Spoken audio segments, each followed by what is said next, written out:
My name is Joel Larson, and I'm the Institutional Advancement Reporting Manager at the University of Washington. I use Facebook, so I get to lead this panel. Or moderate. I'm not leading it, I'm moderating the panel. When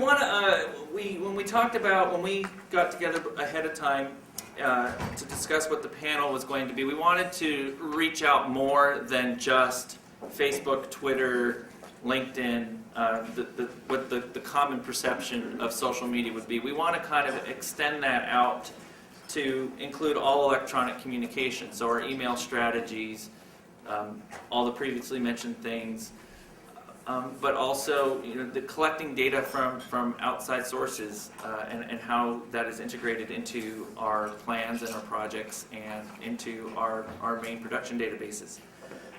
In preparing for today, I went out and found a survey, the 2011 survey of nonprofits and social media. And there are some really interesting things. Since 2009, the number of nonprofits successfully generating revenue via social media has gone up from 38% in 2009 to 46%, and that's raising anywhere from $1 to $10,000 via social media, Facebook, Twitter, or LinkedIn, those kinds of things. 4 out of 5 nonprofits indicate that they find their commercial social media efforts valuable. The survey makes a distinction between commercial social media and house social media, so in internally developed social media tools, they separate those out into a separate category. There were thousands of nonprofit organizations that they surveyed for the survey, and they found 27 of them that they considered master social fundraisers, and that means that they raised more than $100,000 via Facebook. And 30% of those were small nonprofit organizations that had an annual budget of $1 to $5 million a year. The rest of this, we'll kind of come up. Let me begin by having our panel introduce themselves. Hello, my name is Sean Drew. I'm a senior computer software engineer at the University of Washington. I have served in advancement for about 17 years now. 15 of those years was as Director of Information Management for the University of Washington. Part of the reason that I moved to our central computing area was because I have a real passion for plumbing data systems together by being able to take advantage of that collection of silos or shadow systems across our university and trying to make that really into true information to help support advancement. I see social media as being sort of another data set out there that's creating challenges for us to be able to see how to integrate that into our work processes and what we're doing. That's what I'm here. I'm Rebecca Whittam. I'm from Woodland Park Zoo. I'm the public relations coordinator at the zoo. So I was hired really to do traditional media. I started and still do working with media, TV, newspapers, all of that. But when I started there about 3-4 years ago, that was when the zoo started getting really excited about social media. I thought, well, she does communications, she can talk to people, that's what it's all about, let's stick it with her. So I've kind of been learning social media on the job, and it's actually become a huge part of our public relations strategy. I'm Kelly Hilst. I work at KEXP, which is a nonprofit radio station at the University. It's not at the University of Washington, but they hold our license and we work with advancement. But I work in KEXP's development department. I'm the grants and communications coordinator. So I work with communications that are not solicitation related. So all of our newsletters and things like that go out. Our programming team primarily handles throughout the year our social media, but we have dedicated fundraising campaigns, and during that time the development team takes over the traditional social media channels. So that's kind of my role, and it's not all year round, it's just from the development perspective during our campaigns. Well, Rebecca, you kind of alluded to this. Can you talk a little bit more about, and then Sean and Kelly, if you could chime in, how your organization got into social media and how you kind of set your strategy and got yourself started? Sure. So when I started at Woodland Park Zoo, we had already put a couple of videos up on YouTube because we thought, hey, why not? That sounds like a cool idea. Gave ourselves a terrible screen name that we're stuck with now for life. We had What is it? Dahalcon. It was our videographer's spam email address that he just wanted to, oh, I'll just do it on my side email address. Well, great, now we're stuck with it. But you got zoo.org. We do have zoo.org, so that's pretty badass. So that had been started, and we had started a blog. Our web manager had started a blog without really telling anyone, because he thought if he had asked permission, he probably wouldn't get it. So he had just kind of quietly done it and was telling some really cool stories on there. So when I had gotten there, it was this cool thing that we were experimenting with, but it really wasn't an institutional thing. It was born out of the communications department because that's the storyteller department. And they had sort of seen the potential to use social media as a way to show the other side of the zoo. So a lot of people think of the zoo as a fun place to go with your kids to see some animals, and it is that, but it's also so much more. We're a nonprofit, we're mission-based, and we're all about conservation and education. And those sides of the stories and what happens with the animals when the park closes, or what happens behind the scenes when they're getting vet care, and sort of all of those stories. There's so much story potential, and they saw social media as being a sort of outlet for that. So it came out of the communications department. When I started, we started to sort of formalize it a bit more. We joined Twitter, we created a Facebook page, and I'd say it wasn't until a year into that we figured out what the heck we were doing with all of those things. They were just we were doing it because we thought we should be doing it. It wasn't really until a year later that we said, maybe we should have some goals, and maybe this should actually be integrated with what we do as a department and how our department works with the rest of the institution. And we're still kind of figuring all of that out, but I think it went from something that was a casual, hey, why not, to something that's really a strategic piece of what we do as an institution. I would kind of echo many of those sentiments. Our social media outlets really are a platform for our mission. So we share in-studio performances, we share upcoming events. We post quite a bit through our social media channels, primarily about the music that we're involved with and mission-based things. Even during our fundraising campaigns, we still try to bring it back to the mission. And I think that over the last few years, that's how things have really started to grow, because things are always in social media evolving. And so we're just trying to, we try to integrate them as it comes along. And so over the last few years, we've really seen how important it can be during our fundraising campaigns. And so I would say about 3 years ago is when we really kind of realized, hey, we have this huge audience in the social media sphere. We've been emailing people during our campaigns, but there's all these people that we can reach in this way. And so we sort of felt our way through that, starting by, we're having our membership drive, just kind of educating people about what was going on. But then we realized that there's a much more strategic way that we could be doing it. And we wanted to, along the way, kind of measure what was going on. So we were worried that during our fundraising campaigns, we were posting about once an hour during different people. So we do on-air fundraising campaigns as a public radio station, and so we're posting about once an hour, which is quite a bit on Facebook and Twitter. And so our programming department was worried that by posting all that content that's related to fundraising tangentially, that we were going to be losing our audience. But through measuring the audience throughout the campaign, we actually realized that the opposite was true, that we were gaining followers, that people were sharing more, they were engaging with it. So kind of by measuring that, we realized, okay, this is not harming, it's helping. And we realized that this is a really important way that we can reach people during our fundraising campaigns by showcasing our mission.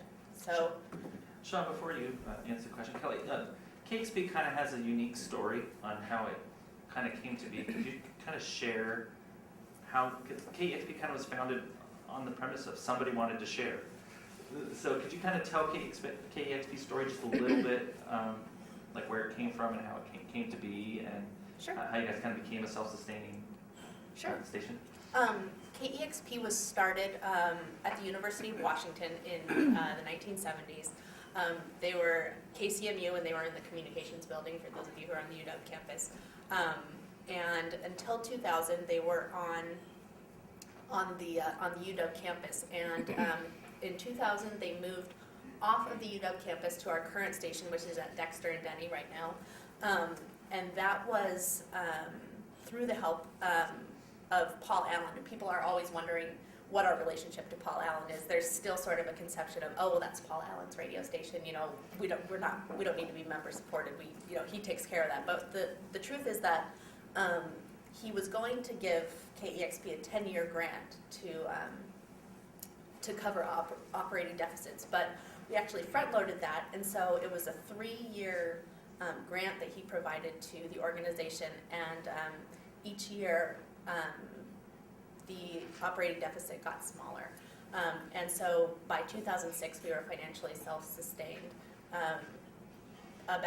Right now we're about 60% member supported, and then we have about 30% from business contributors and underwriting, and then 10% from other sources, in-kind donations and grants and things like that. So we grew. We had a benefactor who was really interested in providing this unique resource to the city.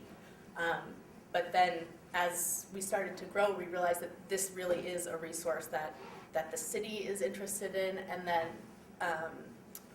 with our website growing, we were the first station to, I guess this is an important part of our history, is that we were the first station to offer uncompressed CD quality sound over the internet. And that was largely because of UW's technology department. KEXP was sort of a testing lab for all of the technological resources that the university had. And so because of the university's innovations, we were kind of able to put those into practice. And so that was one of the really exciting things about our station. And so because we were over the internet, it allowed us to have a worldwide audience. And so right now we have about 14,000 individual donors from all over. 40% are outside of our broadcast area, and we are at a $4 million budget. So we've grown from an organization that was run by 2 students. I think there were 2 paid staff, and now we've grown into a $4 million organization. So back to the original question, Sean. Well, what the original question was how did your organization things sort of evolve? Well, the University of Washington is a very large place, and so entrepreneurialism happens all over the place. My perspective is that I think social media evolved fairly slowly at the University of Washington. I would say it started out with our online alumni directories. Printing a book and making that available was sort of our first way to sort of help connect people, and people would go out and look up their own name and really remember kind of their connections and stuff. Then it turned into an online directory, and about the time that MySpace was very popular and Facebook was just starting to come into its own, or to hit people's radar, we signed a contract with a company called Affinity Circles, and they had they offered sort of a social media portal that you could actually kind of own and control as part of the institution or the university. So we would feed our data into that. They would sort of provide the facility for people to connect and share stories and such. And that was a very traditional model. It's a vendor relationship or a service model that we're familiar with. Typically with vendors, we love to have a contract. We love to supply data, know exactly what happens if we don't renew the contract. We like to know what happens in case of a security breach or what have you, and then we like to make sure that we can get the data back. So with MySpace and Facebook, initially there was a lot of kind of hesitation because we don't have any leverage with these people. We don't pay them money. We don't have a data contract with them, so we sort of felt like we had to do it on our own. I think the alumni community kind of voted with their adoption or lack of adoption of the system that we tried to provide, and I think since then we've been kind of watching Facebook trying to get as many likes out there on our pages and such. But from a data model perspective, it's been a very different thing for us to try to engage with on a data level. Is that a good segue into our audiovisual portion? I think it is. The one thing I would add first, though, is I think that we've been more successful on the email side, largely because that's a more traditional model for us, where we do have a contract, we do have data fields that we can query from, segment, and do our broadcast emails, and then collect information back. It's more sort of on what we traditionally think of as the social media, that is sort of an uncontrolled environment that we have to modify both culturally and in our processes to be able to adapt into. So with that,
I don't know if you can see that very well, but there's just some amazing statistics about Facebook.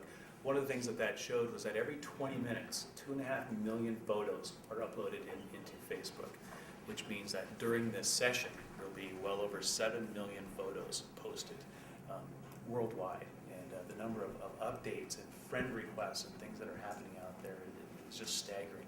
Even if you're familiar with the numbers, as you see them updated, you see the accelerated growth of the adoption of Facebook. It still is a shocking thing. one of the several weeks ago, I heard an interesting statistic with the advent of the camera phone that we take as many pictures, I think, in an hour as the entire history of man has since the invention of the camera prior to that hour, or since like 2008 or something like that. Every hour we take as many pictures as all the pictures before 2008. You'll have to look it up. I didn't write it. Just seeing that graphic reminded me of that 30% statistic. of those are pictures of my 6-year-old daughter. So we talked about how you got started in social media and where it kind of came from and grown out. And of course, whenever we do anything in technology, it's an instant success. And everything works perfectly the first time through. So that's it. Thanks. No. So let's flip it around. As you were getting started, can you tell about some horror stories that you maybe had to suffer through, or maybe a horror story that you maybe heard a friend of a friend, to protect the innocent, that you can think of? People who are responsible for updating their social media for their organization may also use the same machines that they use personally and may have been logged on to the incorrect account at times. That could be a potential horror story. Does any of you have a horror story that you'd like to share, or and how very you few dealt that with I it, will share. and how you dealt with it as well too? I'll just say that, skipping several horror stories that are too painful to relive, one thing that actually we constantly deal with at the zoo is For the most part, our Facebook or YouTube, these are communities of people who love animals, who love the zoo. A lot of them are local, but some of them are all across the world and just really share the passion for our mission. But there will always be a contingent of society that does not agree with zoos or doesn't believe in that zoos should exist at all. And they're very vocal. And they see our social media platforms as a grand opportunity to share that point of view and try to change opinions out there. And in the very beginning, seeing those comments, it broke my heart. And I get so upset about it, and I wouldn't know what to do, and I would always overreact, because that's just what I do. And I would try to, they would say something, and I'd try to defend the zoo, and it would just turn into an endless back and forth dialogue that wasn't really a dialogue, it was just them kind of shouting, and me sort of saying my same 3 points back. And I kind of learned my lesson the hard way, that that's just not the way to go about having those conversations, that really the most effective thing I could do is kind of back off the conversation a little bit and let our fans come in and have the conversation for us. So two things tend to happen when we do get those sorts of comments. Either no one pays attention to it, it gets ignored, and it just kind of gets buried with better content and better stories, which is always great.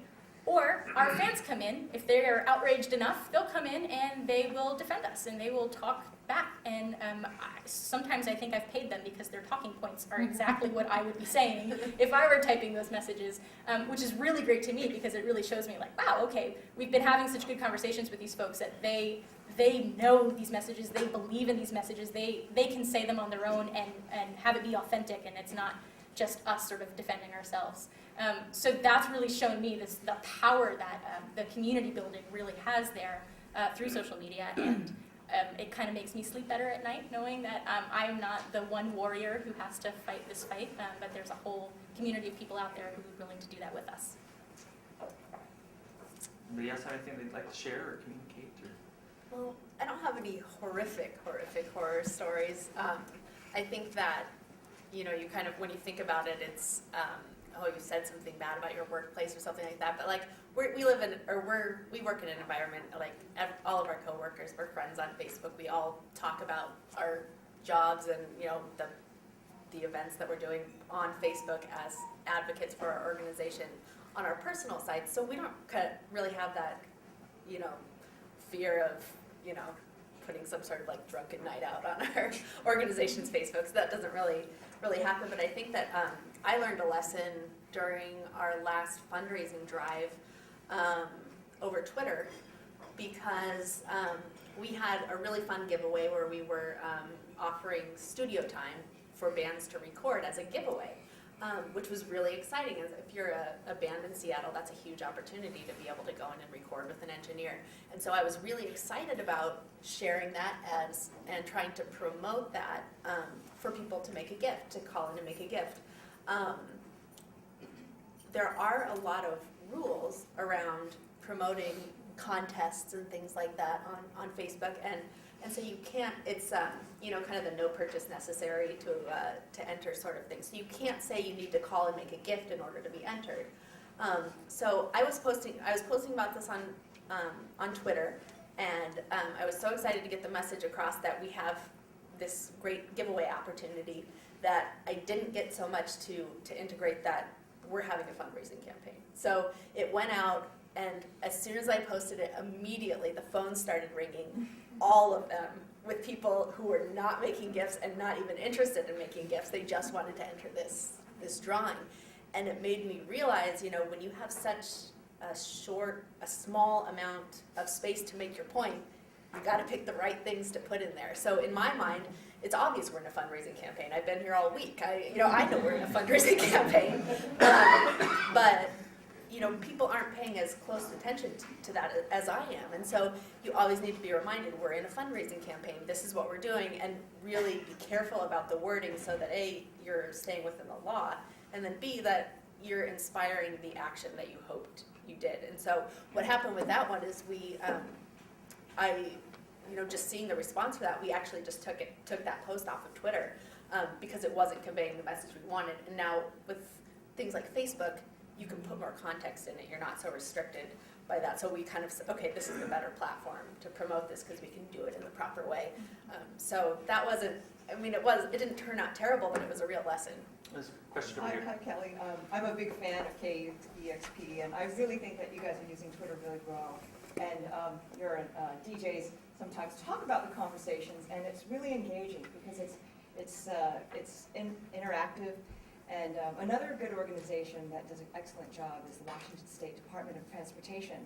And you know, they have a cool app on their phone, and you know, they talk about what's going on. But I forgot the gentleman who's in charge of the Twitter and the tweets.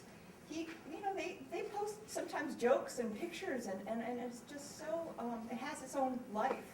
And sometimes they have negative comments, like you were saying about the zoo, but you gotta let it ride. You know, it's like transparency is, it's key, and it will really come back and it'll help your organization. I think that's a really good point, because I had the same kind of feelings where we're in a fundraising campaign and some people don't like the pledge drive. You know, they want it to be the regular programming, but that's just one of the necessary things about being a public radio station. And so while we're posting the drives, you'll inevitably get the people who are like, get back to the music. They want to, and like you said, it's, you know, at first when you first see these, you're like, oh, we want to delete this comment or something. You know, you don't want it on there, but when you leave it on, it's true that the people who are passionate about your mission and who are, they'll post, and then you'll see, you know, just like this line of posts where people, they won't have it. And so that's really inspiring to see that, where it's like, no, we don't, there is that open dialogue and there is that conversation. And I think that's one of the coolest things about the medium is that, you know, there's that instant kind of, Yeah, the good engagement. Yeah. And one thing also that you have to be careful is if you delete something all the time and you monitor it, it could come back at you too. exactly. We just it's like, no, just leave it up, and people have their opinions, and you know they're free to share them. So I think that might, you know, I don't know of any failures that have happened at the University of Washington, and at least partially because we have not dove in on an advancement level and, you know, quite as deep as maybe some organizations have. But I certainly know that personally, as a computer information management professional, I think I kind of have a sense of what's going on in the computer industry, and I always felt like, well, Facebook didn't really initially appeal to me very well, because I was introduced to Facebook about the same time I saw Second Life, and as I looked at that, I go, this is stupid. It's like, and I kind of like felt about that like I think the popular kids in high school think about the Dungeons and Dragons players. I know that because I was one of the Dungeons and Dragons players. But I wasn't going to make that mistake again. So I really resisted going into the Facebook, the MySpace, that type of area. But there was a Thanksgiving dinner at my parents' house a few years ago where she updated the time that dinner was on her Facebook page. I was an hour early, which has never happened on a trip to my mom's house before. And the hour that I usually spend taking computer viruses off of her computer and fixing her printer and the things that we as computer professionals do for our less savvy friends and family, I wasn't doing that. I was actually listening to them talk about things that were going on in my family that I didn't know about. So I sort of felt like I sort of missed this information management relationship building piece because of an aversion to sitting behind a computer more, when the reality is that once your friends and your family and your alumni and your business contacts are all out there, you start missing out, even if it's not something you kind of instinctually feel like you should be doing with your spare time. I do want to come back to something you mentioned earlier, and I don't know if the situation has changed, but when we were going through a crisis in funding, we had a supporter develop a Facebook fan page for us, right? And it took off. So then we started saying, okay, we want that. And what we found out was whoever starts the Facebook page is tied to their email. And they can't give it to you because it was set up for individuals, not for businesses. And I talked to the attorneys and everything else, and they said, you know, you're out of luck, pal, unless you really want to try and get them to just stop it and then get everybody to come over to yours. So as an organization, we learned that, you know, even if I had been the one to start the Facebook page, what happens when I leave? And it's tied to mine. And what happens if I leave and I'm happy about leaving? Yeah. You know? So we remain concerned. This person is still a strong supporter of ours and has been willing to give us the administration of the page and stuff now. But still, legally, it needs to be. It's a much more uncontrolled environment. So even if you did, sue and get them to either give up that, login administration of that, there's nothing to stop them from starting another page that says, you suck, and start kind of getting the information out, out there. So you really can't keep, these doors closed. And we've seen world events that you can't stop, people from sharing information and from, this consolidation of ideas and taking action with that. And I think the best way to really address that is to engage, let people vent, listen to them, and act on what you're hearing.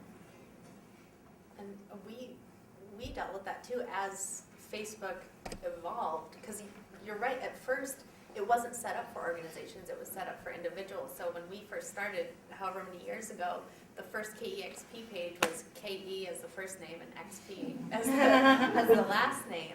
And then there was another site that's called I Heart KEXP that was started as a fan site. And so as Facebook evolved and became more geared towards organizations, then that changed, and we have our official KEXP page, and we have our administrators that are, added through the channels where they should be added. And we encourage people who are on the other sites saying, hey, we want to try to migrate everybody over so that we're all on one site, but it's not that easy. And so those sites are still up there. And I think for a long time, we were posting, I don't know if we still are posting on both, because just as a fan, I had them both, and so I hid one of them because it was double posting all of them. So they're still out there. There's nothing that we can do about it, and all we kind of do is monitor it and encourage people to go to our official site. So. I guess, and then I don't know if this has changed in the last year and a half that we were looking at from a legal standpoint. The way you have that set up, Facebook can bring you down, because it is supposed to be individuals, not businesses, and they don't recognize businesses. And within their rules, if you've got usernames and stuff where it's obvious what you're doing, and it has over a certain volume of hits, they can bring you down. And so, lots of people are doing it, they're kind of doing it on the quiet, and so far I'm not aware of Facebook going out and bringing something down. That happened to me, actually. So before I worked at Woodland Park Zoo, I was working at the Burke Museum of Natural History on the UW campus. And it was before fan pages existed, so we had created a profile. We were the Burke Museum, first name Burke, last name Museum, right? And I had done tons of outreach on the campus. We got all of these friends, and Facebook noticed, and they killed our account. I was devastated, but then I read the terms of service and realized, oh, okay, fair enough. You told me not to do that, and I did it. And I'd actually talked with someone there, and they told me, well, we have this thing called groups, and then after groups came fan pages, and now they're starting to do some verification stuff. Twitter and Facebook are trying to make more official verified accounts, and they're allowing community pages to sort of be the unofficial fan, run accounts. I think the interesting thing that's sort of happened in between is that companies like Facebook and Twitter have realized that brands, the organizations that have presences on these websites, are the ones who buy ads. So they have started to be a lot kinder to us and have started to be more responsive to some of those needs. So I think I've actually in the past few years have had much more success recently trying to reach out to Facebook support and Twitter support than I have in years past. And I think that because of that trend and the fact that we've bought some ads over time, they're starting to see that we're an audience, we're a group that's worth working with to try to solve some of those issues. I want to change gears here a little bit. We talked about this a little bit in the last panel about the data that is available through creating apps and interacting with an audience in these social media. But there's also other outside sources of data that you can bring in. How do you handle the influx of outside data that are being brought into your organizations, your acquired lists, your LinkedIn groups, and what is the benefit of all that additional info that you weren't getting before, but you are now getting from these different sources, or are able to have access to through these different sources?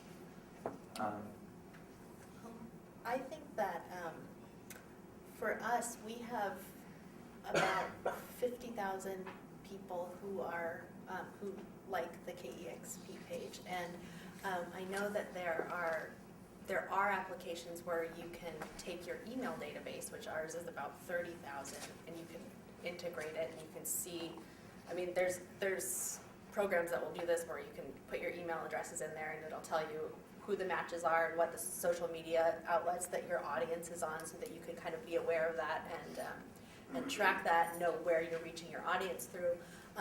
We really focus on our social media as an outreach tool and more of an engagement tool, and kind of building affinity and making it a place where people can share information and see our content and interact with it. And so we've even realized during our fundraising campaigns that making that direct ask through Facebook or through Twitter isn't really what we want to do. We want to direct people to our website, we want to direct people to our blog, and we want to direct people to the air so that they're interacting with our content, and then they make a gift because of that. So we really use it just to build affinity. And so as far as, taking that email data or taking data about the constituents from the social media sphere and then taking that and putting that into an email solicitation, that's not something that we currently do.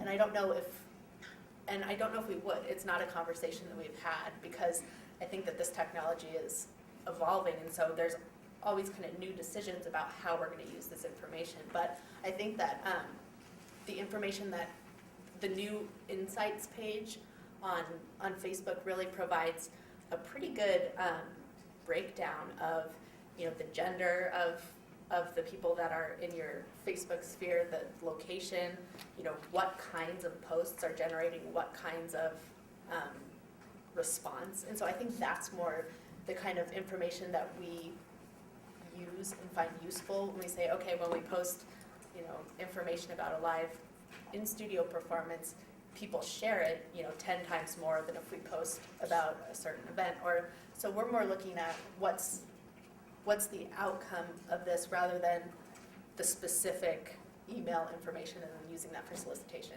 Does that answer that question? We have an opt-in philosophy at Woodland Park Zoo, so our thoughts are you can share as much as you want with us, but it's your choice to share that information, and we always will have some sort of privacy policy that will disclose how that information is being stored or shared or anything like that. But a lot of times projects come up. It's kind of easy to get siloed at the zoo. It's a 92-acre campus. I mean, it's really easy to just sort of be in your office, do your thing, and not really know what's going on with the other departments necessarily at the same time. So sometimes we come up with projects or ideas, and we don't always realize the data potential of what we're doing and how that might impact someone in another department. So, for example, we have an app, a mobile app that we created, and we're looking into integrating some kind of check-in ability. So you walk around the zoo, you check in at the penguin exhibit, you check in at the tiger exhibit, you check in, at all the different places that you go to.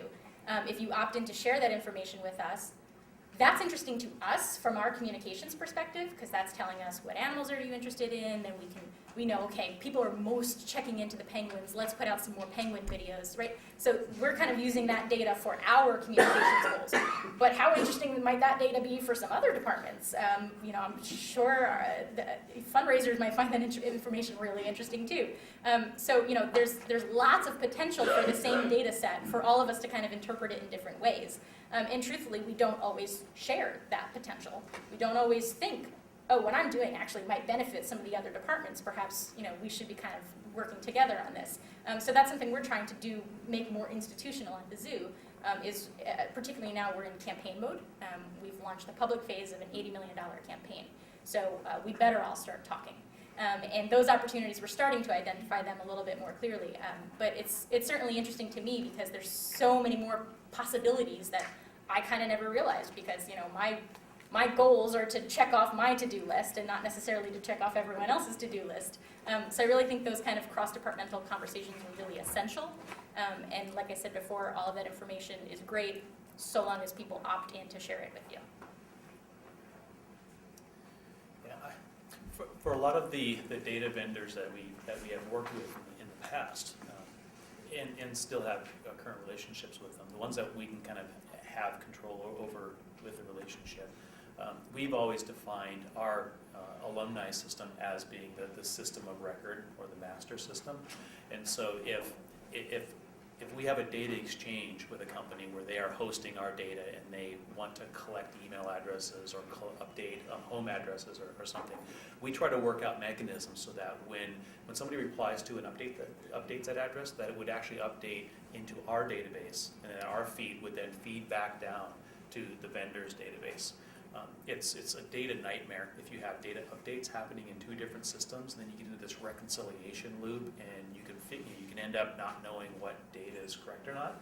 And then if your interfaces hiccup at all, you can't just sort of overwrite because you've got two different sort of unique statuses of these data records.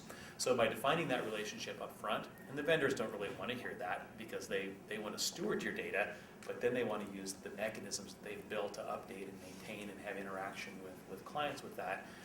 But trying to get all that data transfer back and forth is very difficult. We have not had, we've done some pilot projects with some of the contracts or vendors that we don't have contractual relationships with, like Facebook and LinkedIn and stuff. We have not decided to pursue extracting out or scraping, harvesting data and trying to update that into our system. Personally, I think that sort of crosses the line of creepy. If I had a friend on Facebook that was doing that with my data and sort of like analyzing me, even if my grocery store, a gas station, was doing that to me, that would change my perspective of that relationship. And so I think we need to be very careful as we go forward with even if we can do it, do you do it, and does that honor the expectations? You know, one of the things that I think social media does is it opens up people how they feel about you, and they can like you and they can unlike you for just as quickly. And you really don't, much like in a social environment, you don't want to offend people. And I think the value of harvesting more data is outbalanced by that potential offending and going creepy. I was going to say, does anybody else have anything to contribute to the moral questions of, there's so much stuff out there that you can get, how do you, and the fact that that social media doesn't really live within the IT house. It tends to be within a business center or within a marketing center or it's somewhere else. It's not within the IT house, but they're wanting to say, look, we're doing this and here's some data. What are the moral implications and thoughts and things about that? Anybody, Mike? I can't say this. I was talking to someone in student calling last week about, and we were discussing some privacy stuff, and she just flat out said, "Oh yeah, my generation doesn't get to have privacy." And it was just, yeah, that's it wasn't like she was even lamenting it. It was just, we don't have privacy. That was something you guys have.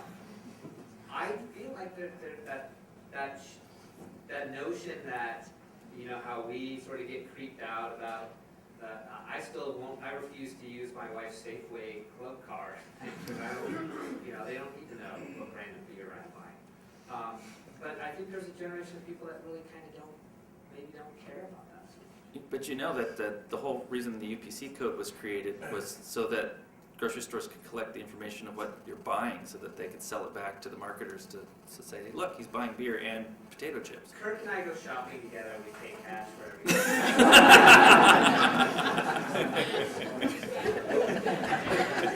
Yeah, go ahead. I come from a different orientation than Right. but that question comes up constantly. Sure. And what we're finding is it is somewhat of a generational thing. I have some teenagers and they can give a crap about, and they don't even understand why I would think that something should be kept quiet or whatever. They just put everything out there and they don't care. I'm sorry. I don't think it's like a generation thing at all because I'm old. But I'm with a Master of Communication Digital Media, and Betsy and I are both graduate students who are studying this, and it's really about being authentic, and you get more credibility by being open and being yourself.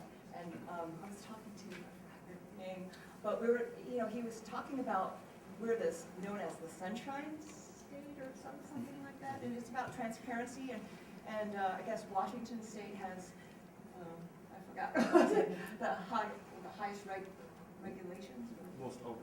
most open in the state, and our program is, I think, one of the most innovative programs in the nation. Right. And it just teaches us about how open, I mean, it's not so much of a generation that we're not afraid of exposing ourselves. It's, I don't know, Betsy, you want to elaborate on that?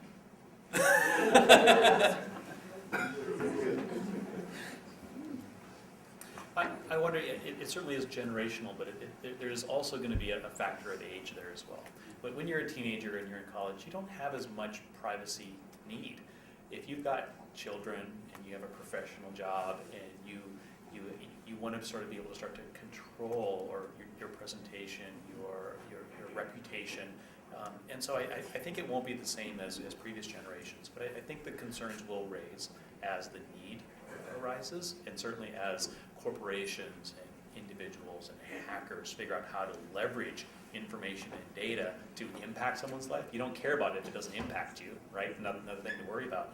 But as soon as it actually starts to have an impact on your life, I think they will begin to care as well. So you kind of brought up a good point there, and I want to allude back to Kirk's statement yesterday about when do you disclose and what the security breach laws of disclosure in Washington are. And can you talk a little bit, since we're on the topic of privacy right now, can you talk a little bit about, we took out 2 major pieces of data from our database. Can you talk about the social interaction that we had and I'll say consequences, although I don't think it was really consequences that we had with interacting with other people on campus, but then allude to how it really wasn't as big a deal as it was, and how can you interact with how can our data interact without having things like credit card number and social security number in there, and kind of maybe the security implications of that. I know I'm getting a little off topic here, but Well,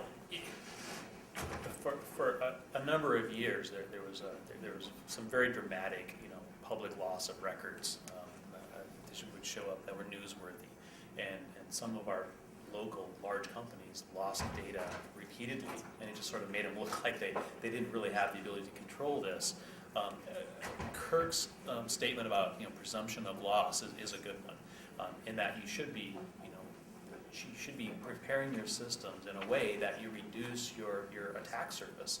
That if you do get compromised or exposed, and there's no way to guarantee that you won't, either from an external hacker or an attack, or from a disgruntled employee. There's no way that we can truly protect these systems 100%. You want to make sure that you minimize what that loss would be. And when we removed credit cards and social security numbers, it wasn't data that we really needed. It was a convenience. We used social security numbers to make sure we could do matching because it was easier. Well, our matching algorithms now are more sophisticated and better than when we had social security numbers, but we didn't have to invent those while we sort of had the SSN crutch. And so sort of forcing that issue actually helped us evolve in those areas. So you really don't need to take those risks. On the question of would you still notify if you lost data that you weren't legally required to, that will be a policy decision when and if that event actually happens. And I think all of us may have a slightly different perspective of how we would want to be notified if an institution that was in charge, that had some of our information about our children, about our relationships, about the type of beer we buy. What people have different expectations of what they would want to be notified for, but until you get there, it's sort of a case-by-case basis. It would depend on the volume, the size of the loss, and what the data actually was before you could make that determination. So we have email strategy, we have online presence, we have social media presence. Kelly, why don't you start and talk about where do you see, kind of Donnie's question, where do you see us 15, 20 years in the future? Where do you see social media going, and how do you see it evolving? Well, for us right now, we're really thinking about how we'll integrate aspects of social media into our own site.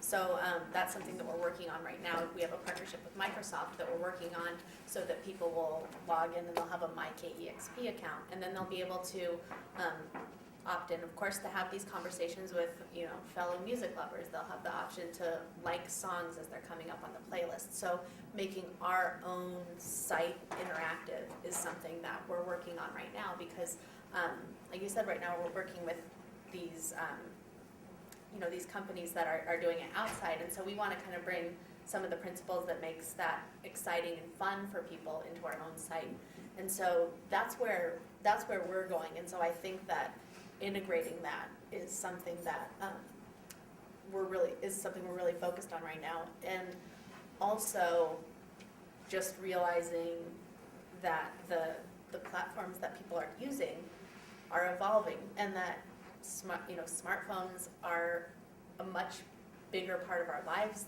right now, even than they were, 2-3 years ago. And so we're really working on making our mobile applications work and work well for people. We have an iPhone app. We just launched an Android app, but they're both very they're bare bones, like they get the job done. But from a fundraising perspective, there's a donate now button on our app, but when you go in, it's teeny tiny, and I don't know anybody who can go in and actually donate on the donate site. So really just making sure that the interfaces are doing what we want them to do, and that people are able to interact with them in a way that makes sense, and that we're looking forward. So we have plans for iPad and tablet applications, because just trying to keep up with the platforms that people are using and adapting to how people are using things rather than how is easiest, like how we want them to use it, how they actually are using it. So that's where I think we keep our eyes forward, is just using the best parts of social media in our own content, and then being aware of how people are using it. There's sort of two big things for me that I'd love to see us moving towards at Woodland Park Zoo, and I think they are applicable to other institutions. The first is we've been doing this really great job of building this community online with social media, and there's this really cool experience when you physically come and visit the zoo. The two don't necessarily have anything to do with each other a lot of the time, and so we'd really love to kind of bridge those experiences. And I mean, I've always wanted to see people in the zoo taking pictures and getting a prompt that they should go post that to our Facebook wall, and then I'm sitting there in my office talking back to them, telling them about, oh, there's Nina the gorilla in the background, telling them all about Nina, really just kind of making all of those experiences come together. But the other big thing for me, and this might be more of my own personal interest than the zoo's, but that's okay, is it's great to have this online social community. What can we do with it? What's, all right, great, we're getting all these numbers, everyone's kind of there, waiting for us to give them something to do. So I'd love to see us move towards action. For me, let's get together, Facebook fans, and let's go, restore some habitat in a local park. Let's get together and have a meetup of moms with kids, and let's have a play date together. Let's kind of take the cool conversations that we're having online and see if we can move them into some kind of next step action. It doesn't have to happen in the real world, but how cool would it be if it did happen in the real world? So I really am interested in starting with those social communities, but kind of building from there and moving them towards that top of the pyramid, right? So for me, that advancement pyramid isn't necessarily about fundraising. As a communications person, it's about kind of getting them to talk to us, getting them to talk to other people about us and with us, and then getting them to do something with us. And whatever that do part is, I don't know, but wouldn't it be cool if that's where we were kind of headed? Yeah, I think it's a great question. I know we're videotaping this, but I hope we don't replay this in 10 years when we were all so wrong and realize that this stuff actually happened in 6 months from now, and 10 years is completely different. Because 10 years ago, we had no idea that some of this stuff was even possible, let alone could it be adopted so quickly. But I do believe that going into the future, we're going to have to step back from collection of data managing data, copying data back and forth, and moving more towards, mash-up views into our relationships with people, rather than scraping data out of LinkedIn and then populating employment information locally and then trying to figure out how to get updates from that. Maybe our systems need to be able to go out there and connect directly into LinkedIn with the user settings that people have provided. And we view data sort of on our alumni and our donors' terms. They can decide what they decide to share with us, and we sort of link into LinkedIn to see that information. It's a challenge for reporting and aggregation of data and some of our traditional ways of working with information. But into the future, I think social media and computer technology is moving rapidly towards a direction of more end-user control. You have more control over how you present yourself, the relationships, what you like, what you don't like. And I think from our relationship historical management past, we've sort of had a lot of control. We decide, to call you. We decide to send you emails. We decide to send mail to you. You can tell us stop that, but you can't tell us with any degree of sophistication what it is that you want. You can tell us yes or no, but you can't. We didn't have a way to act on some of the information that we're able to store, like your preferences about what time we call you, which email you want to receive what things at, what your hobbies are. Even if we store that data, we can't act on it. And I think the expectation moving into the future is that we're better able to understand and tap into people's passions and interests and have a more, like I would say our fundraisers are highly evolved in their communication and relationship skills. When our fundraisers go out there and meet people and talk to them, they're very human, very in touch with them. Our computer technology is in its infancy for being able to sort of have that same type of grace in management of the relationship. And I hope that we are able to evolve the gracefulness of our technology and our automation to match the expectations of the people that we're trying to relate with. I kind of want to turn the floor over to you guys. Are there any questions that you have for the panel or for the room in general? Yeah, in the back. So it looks like a comment to the question. First comment is that when you sign up for a site like Facebook or anything like that, everybody here knows how expensive it is to maintain a site or produce a site. I think it's naive to think that you own your data once you do that. So these companies are for-profit companies. I've worked in that area as well. I've worked in a startup company that was producing a free service, and the model is selling the data and selling advertising. The other comment is I think that students do have privacy needs that they're not aware of right now. This stuff can go back. This data isn't going away. It's living electronically. So my question is there any responsibility that we would have for users to kind of educate them that, if you're going on social media, if you're using our site, then you have to think about essentially code of ethics, or what are the repercussions down the road for using social media. That's very difficult, especially for a young generation, trying to talk to them about the long-term health effects of the things that they're doing online and otherwise. It's hard for them to see that far down the road.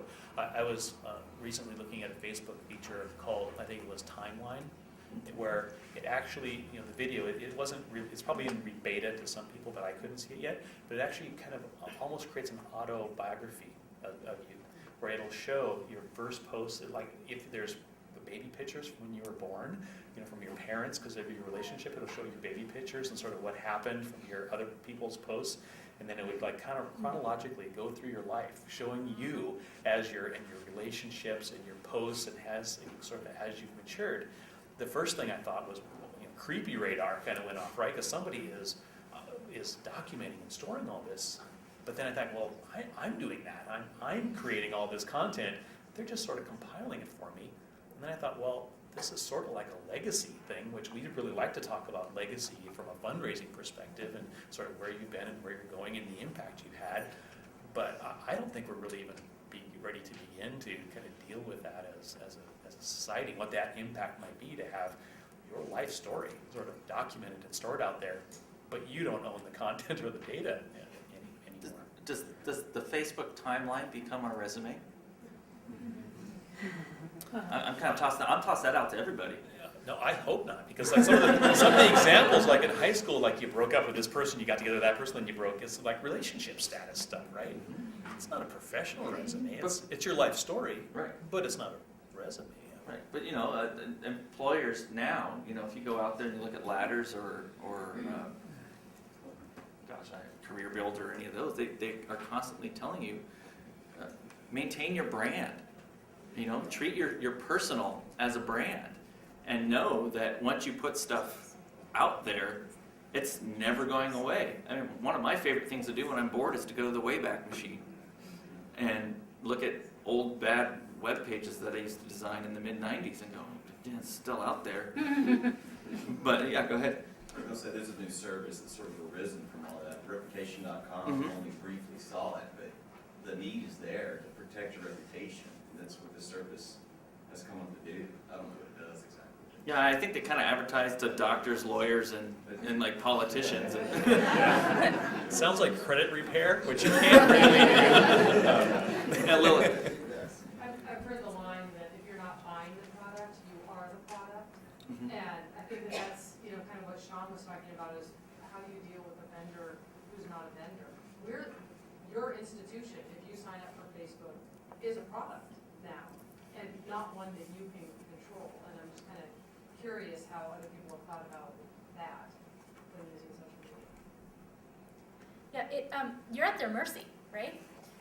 And when Facebook pages first kind of the 20 times that they've like changed entirely what they look like, we hated it at the zoo. We had worked so hard to create this look, this branded look. We were directing people to our e-news sign up. We had this whole strategy, and then Facebook decided, without really telling anyone, we want it to look like this instead. And they just changed it all on us. And logged in one day and went, what happened? And we don't have a choice, right? There's not like a paying them kind of a situation where there's a contract and they change the system and we can renegotiate. We're at their mercy. We need to, if we want to be there, and we've decided strategically we do, then that's a change that we're willing to sort of keep up with. There are other sites that we've worked with that we decided we weren't willing to put up with those changes, or it wasn't worth the return to kind of be at their mercy. And so we've cut off those ties. We've closed those accounts, or we haven't been as active in updating them. But it is a very real issue for us, and the thing that if you haven't done it, please do. Read the terms of services for every network you sign up for. This is actually a thing we do in our office, is at least 3 times a day we find people, other nonprofits in the area, violating Facebook terms of service like crazy, because they're just not paying attention, and they're gonna get caught, right? So read those terms of service, know what it is that you are signing into. We know that when we're putting our photos on Facebook, we kind of lose that control, and that's a really scary thing for us, but it's something we've decided we're willing to do because of the return that we get out of that. But if you're not willing to go through that, then don't enter into that relationship with that company. And the only way you'll know that is by reading through that terms of service. I promise I'll shut up after this. I want to clarify something I said about privacy. And it is that I don't think people aren't going to want to control their privacy. What I really think is that people are more willing to accept that the information they put out there is open source. And what's happening is that we're sort of, I think you have to look for value added. So I accept that when I buy things on Amazon, they're then going to show me things that I might be interested in. And that's okay with me. If I walked into the grocery store and someone said, hey, here's the toilet paper you like, that would be...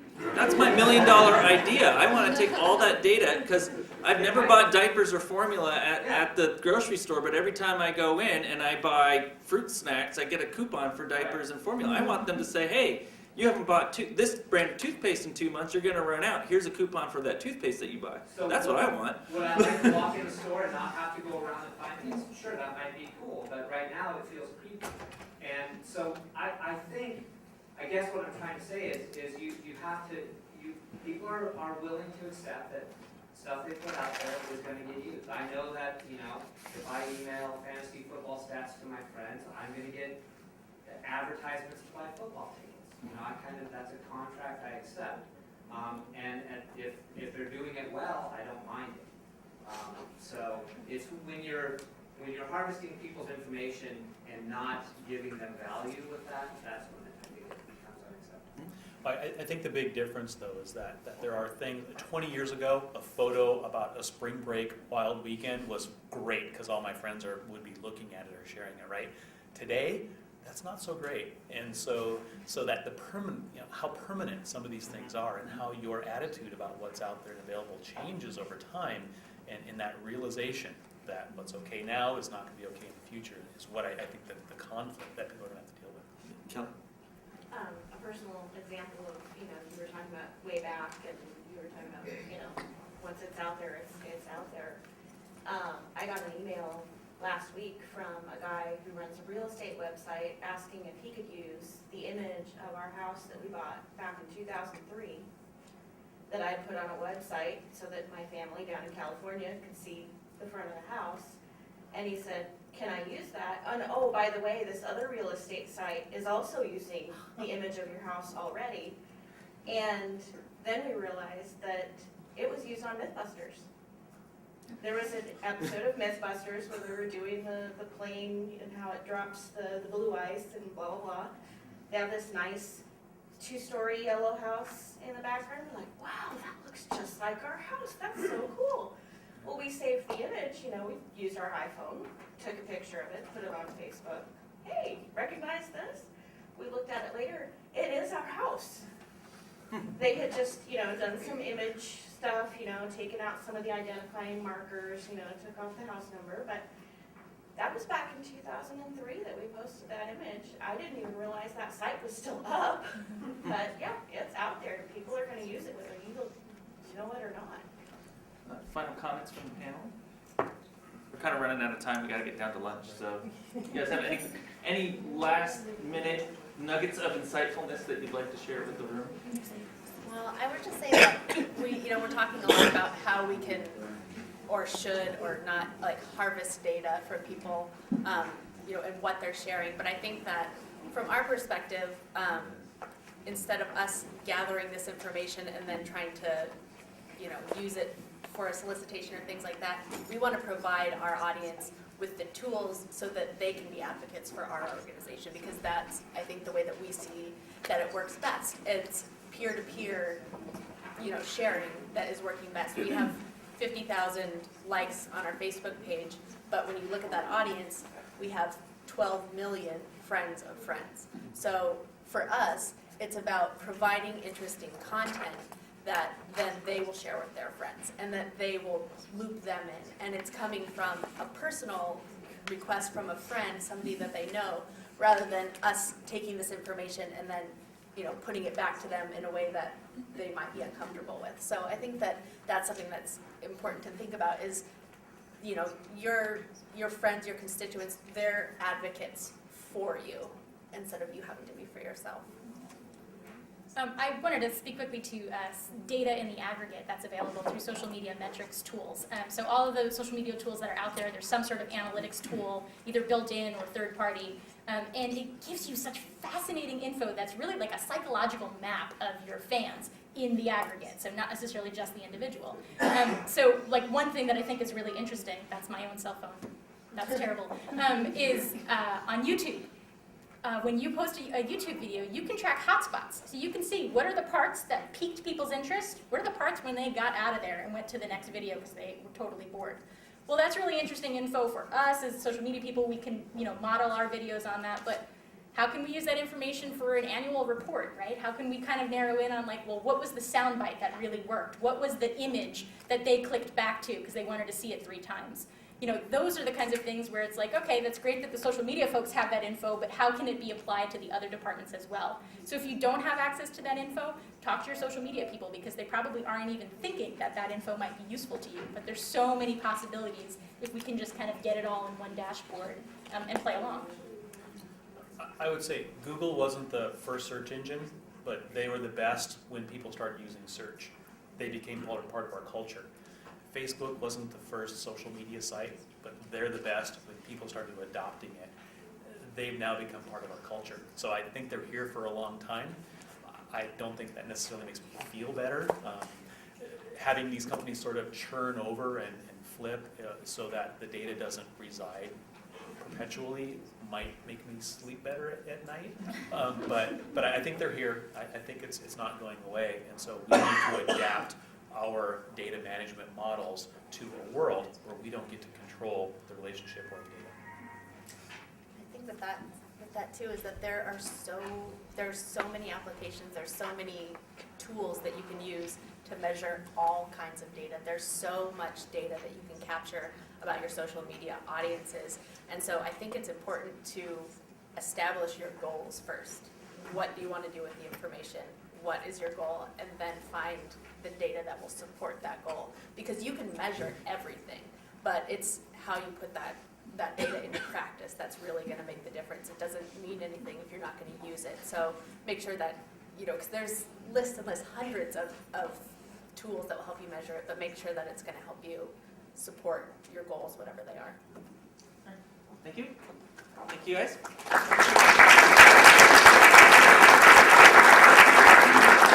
Lunch is again downstairs.